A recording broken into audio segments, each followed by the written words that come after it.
kung interested kayo sa mga inclusion nila dito. So, ayan, grabe, napaka-solid dito sa LJ Escape. So guys, meron pa nga pala silang isang unit dito. Andito nga pala siya sa my 21st floor. So ayan, sa LJ's Escape nga din pala to guys, yung unit na to. So ayan, pagpasok nyo rin naman dito.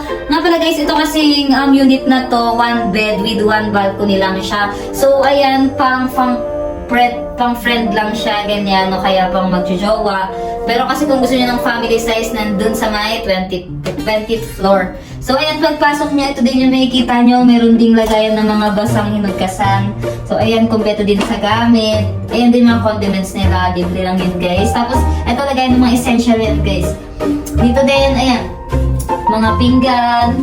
Ayan siya, mga pinggan, baso. Tapos, syempre ito, may tubig yan guys ha, malakas tubig yan. Tapos ito guys, free lang to, isang galon na to, puno to guys, free lang yan. Wala kayong babayaran na tubig, free water, galon yan. Tapos may rice cooker siya, pero mas maliit siya compare dun sa may family packs. Tapos may initan ng tubig, syempre oven, may basurahan din. So ito guys, sa gilid nakikita yung refrigerator nila, mas malaki, mas mataas. Tapos ito yung mga snacks, pero may bayad to guys ha. So, pag nagpa-reserve kayo, yung payment nyo, yung security payment nyo, doon na lang siya iaawas. So, and guys, maraming snacks dyan, gaya ng bigas. Para in case natamad kayo bumaba, ganun, pwede na kayo mabuhay dito, mabuhay na kayo, hindi kayo lumalabas. Kasi kompleto naman siya sa gamit. Then, fully air conditioned to guys ha. Tapos yung ilaw niya, ayan, ito yung interior guys, ganyan yung interior niya. Tapos yun, may pa-clock siyang ganyan. Ang ganda, very aesthetic din dito guys. Very aesthetic to guys, pero kung ako'y tatanungin, kung ako lang, tapos may isa lang akong kasama or kaya dalawa, dito ako guys, kasi maganda siya. Pang lang, hindi siya pang family, pang friend lang, pang jowa, ganyan. Tapos ito guys, yung refrigerator nila, pagbukas nyo, merong mga tube ice dyan. Ayan. Tapos, ayan, nag-yellow yung freezer nila. Then dito guys, meron ng kasamang, eto mga ganyan. Pero syempre, bibili na rin yan guys ha. Available lang sa kanila yan, mga water, inumin, alak, soft drinks, ayan, para hindi na kayo lumabas. Pero, babayaran nyo sa kanila yan guys. Syempre, dito, andito yung wifi access nila. Ito yung rules and regulation nila, reminders. Tapos, ito naman yung wifi nila. Free wifi din dito guys, huwag kayong mag-aalala. Bago tayo pumunta dun sa sala area guys, ito muna tayo sa may CR nila. So, check natin yung CR kung okay ba. So, ayan, pagpasok, pagbukas, itong bubungan din. May sabitan din siya dyan. Then, buksan natin yung ilaw. So, yun guys, ito. Tignan nyo guys. So, ayan, may mirror agad dito. Grabe, very aesthetic ha. Tapos, ayan, magana din. Tapos, tubig guys. So, ayan, huwag kayo mag-alala sa tubig dito. Ayan, may mga free silang sabon, shampoo, cotton buds, lotion, ayan, mga lagayan, tissue. Tapos, ayan, mga sabitan ng mga kineme-keme nyo dyan guys, tuwalya. Tapos, ito yung toilet nila, meron ding bidet. Tapos, ayan, may mop din dito guys. So, ayan, kompleto. So, dito guys, andito yung shower area nila. Kung gusto nyo ng hot, cold, meron dyan guys, available yung shower area nila. Tapos lagayan ng soap. So, ayan, malakas tubig yan guys ha. Tignan natin siya bubuksan. So, ayan yung kabuuan netong CR nila. Napakaliwanag, aliwalas talaga guys. So, ayan, kopera nilang siya neto.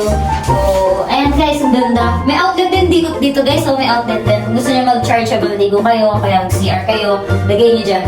So, ayan, ganda. Pasada sa atin tong CR nila. Comfort room. So, next natin guys, after natin sa comfort room is proceed tayo dito sa may sala nila.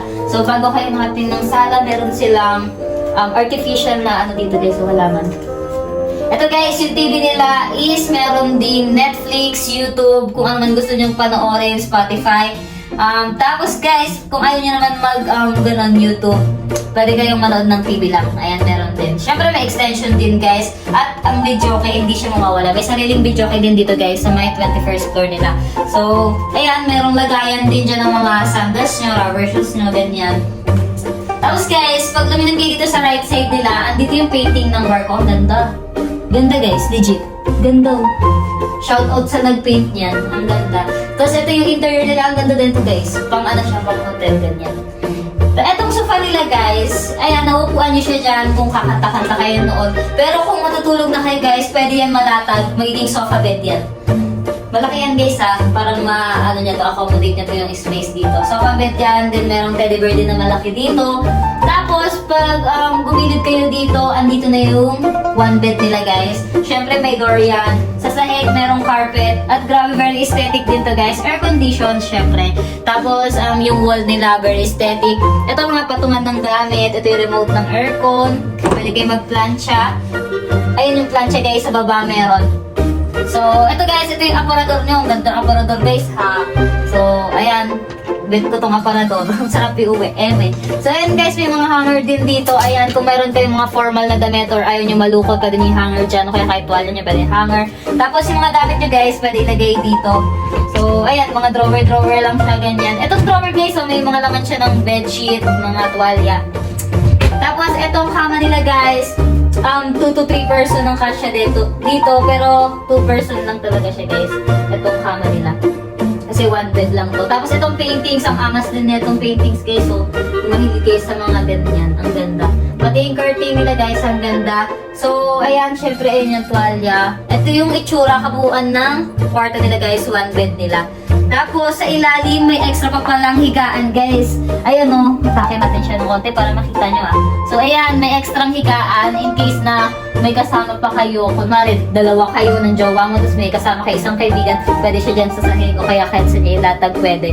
So, ayan, guys. After natin dyan, dito naman tayo sa mini dining area nila. Mini lang to, guys, ah. So, ayan, kasi kung ano lang siya, 1 bed lang siya. So, ayan, may upuan. Maliit lang na dining table. Syempre, di mo wala yung tissue. Meron din tayong pa-candy dyan. Tapos, extra upuan. Syempre, kailangan yan. Ayun guys, meron nga pala sila dito mga board games. Yan, kung ayaw nyo mag-cellphone, mag-TV, maglaro na lang kayo dyan guys. Mag-enjoy kayo, may mga Uno card dyan, ganyang mga laro. Tapos, ayan, lagayan lang din dyan. Syempre, may mga outlets dito guys. Kapag nalobat kayo, pwede kayo mag-charge siya. Tapos, ayan, merong mirror. Ganda. Ganda guys. Uwi ko to. Ayan, ayan, ang ganda ng mirror dito guys. Nakikita nyo ba? Grabe, ang ganda. Kasi nakikita ko yung sarili. So, ayun guys, syempre, andito yung balcony nila. Bago mag-balcony, ayan, meron muna siyang curtain. Tapos, labas tayo sa balcony area nila. Guys, paglabas nyo dito sa balcony. So guys, paglabas nyo ng balcony, ayan, nakalabas na tayo. Dito tayo sa labas. Medyo maliit lang yung space niya. Siguro isang upuan lang yung kasya dito. Tapos dito na yan sa may aircon. So ayan, ito yung balcony nila guys. Kung no smoking sa loob guys. Kung cigarette kayo or vape, dito na lang kayo. Mas na-recommend ko dito kayo sa labas. Huwag na kayo sa loob. No pet allowed din dito guys. So, ayan, dito maliit na space lang siya. Kung gusto nyo lang magpahangin, magmuni-muni, mag-relax, magtanggal ng stress, mag-isip-isip sa buhay nyo, tapos gusto nyo ng overlooking view, city lights, ayan, dito kayo sa balcony nila guys. Kahit maliit, overlooking siya, ayan no.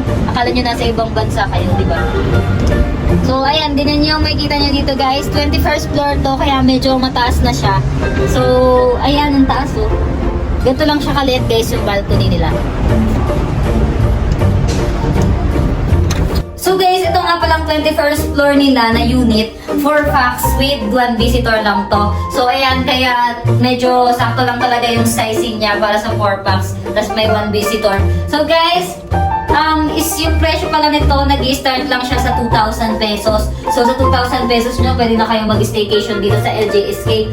So ayan guys, i-recommend ko sa inyo tong LJ Escape kasi talagang worth it yung pera nyo dito, lalo yung pagpunta nyo kasi napakalapit lang niya sa iba't ibang lugar, kagaya ng MOA, Star City, ganyan. Lahat meron siyang dalan kasi nasa center siya. So, ayun guys, meron din silang swimming pool area dito. Nasa 7th floor naman siya. Ngayon, kailangan nyo ng ticket doon, 150 pesos. Pwede kayong makipag-usap sa owner ng LJ Escape. Doon nyo kontakin kung gamit ba kayo ng swimming pool area. 150 pesos yun per head, yung ticket nila. Kailangan ng ticket doon guys kasi may card doon. Thank you so much LJ Escape para sa staycation na solid at worth it. For booking and inquiries guys, mag-message lang kayo dito sa FB page ng LJ Escape or kaya naman dito sa FB page ni Kuya Rian Blanco. Kaya ano pang hinihintay nyo? DM na! Thank you for watching guys! Bye! Catch a good time, even if it takes all night.